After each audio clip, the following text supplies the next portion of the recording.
Sit with me for a bit. Let's talk about SpongeBob.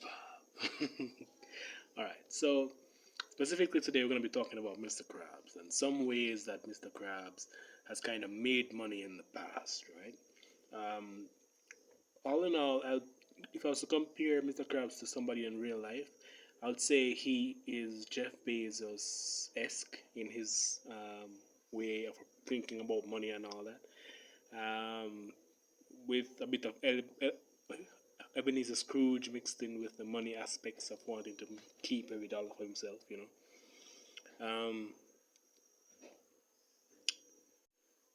So I wanted to let's quick video, nothing too long. Let's look back at some of the ways that he has made money in the past. All right.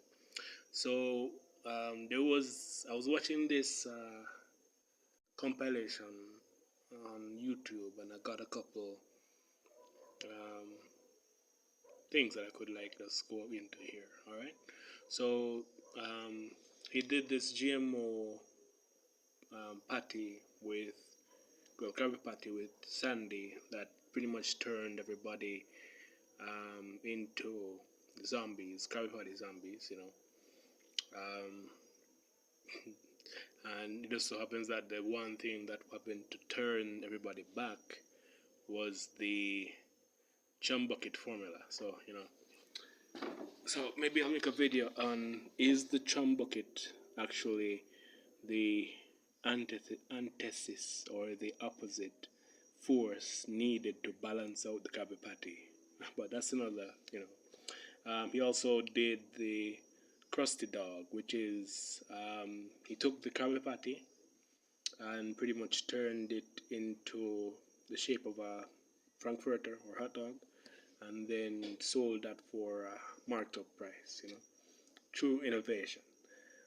He also turned the Krabby Patty into a toy, and after testing it with SpongeBob and Patrick, you know, he did the that what you'd call the MVP version for them. Then he pretty much took that and turned it into actual product, and you know, started selling those.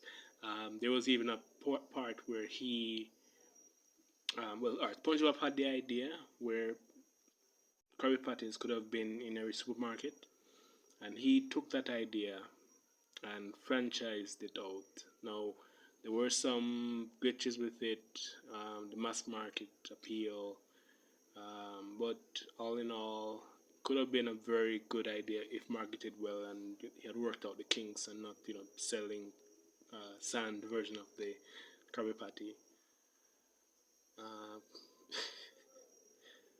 You know, so he had, so why even compare him to Jeff Bezos? Because when Jeff Bezos was still active in Amazon trying to build it up as a company, he pretty much tried multiple things. A lot of things failed, a lot of things made the mark. And we see where Amazon is now because of that testing and failing and, you know, trying to innovate over time, right? So yeah, he's a cheapskate, yes. He's willing to cut corners. He will even give the population GMO foods just to save $1. But you know, that's just Mr. Krabs, right?